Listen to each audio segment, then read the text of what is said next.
Well, Walmart says some of its customers are buying less food, and they're blaming those weight loss drugs that have become so popular. You know, drugs like Ozempic and Wegovy. Well, the CEO of Walmart's U.S. operations says those are leading to a slight pullback in overall purchases.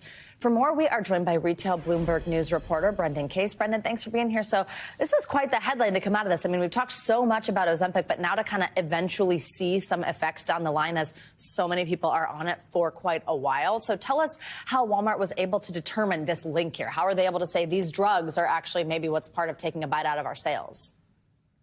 That's right. So Walmart knows a lot about what its customers are buying, obviously. It knows a lot about what they used to buy. It knows a lot about what they're buying now. It also knows a lot about who has prescriptions for these drugs because they have such a big pharmacy business.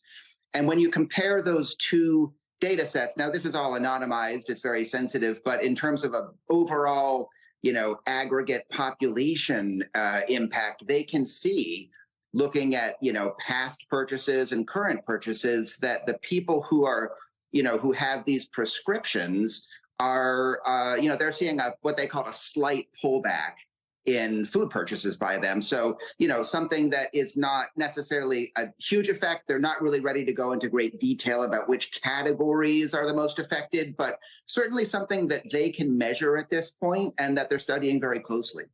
Absolutely. We are also hearing from somebody else, the CEO of snack food maker Kellanova. They're also saying they're studying this as well, the potential impact these drugs are having on the dietary behavior. Do these companies ultimately mean that these changes in customers could be changing really the future of food sales? Are they kind of going to have to shift anything? Are they doing anything to prepare?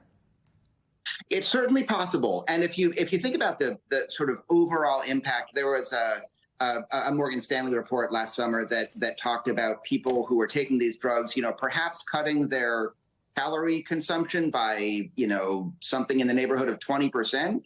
And you could have, a shift in what retailers call the mix. It's possible that that those people might be particularly apt to stop buying as much of the kind of, snack foods that tend to have high profit margins that really help a lot of the food manufacturers make their money. Right. And those food companies, you mentioned Kellanova, Conagra, the maker of Slim Jim was another one this week that said it was studying it.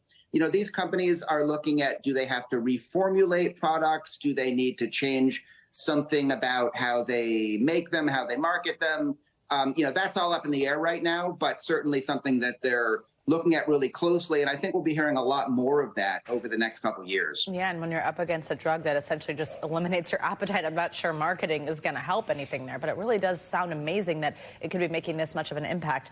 Quickly tell us, we just have a few moments here. Walmart CFO says there are some positives here, even though this might sound like bad news. Tell us about that.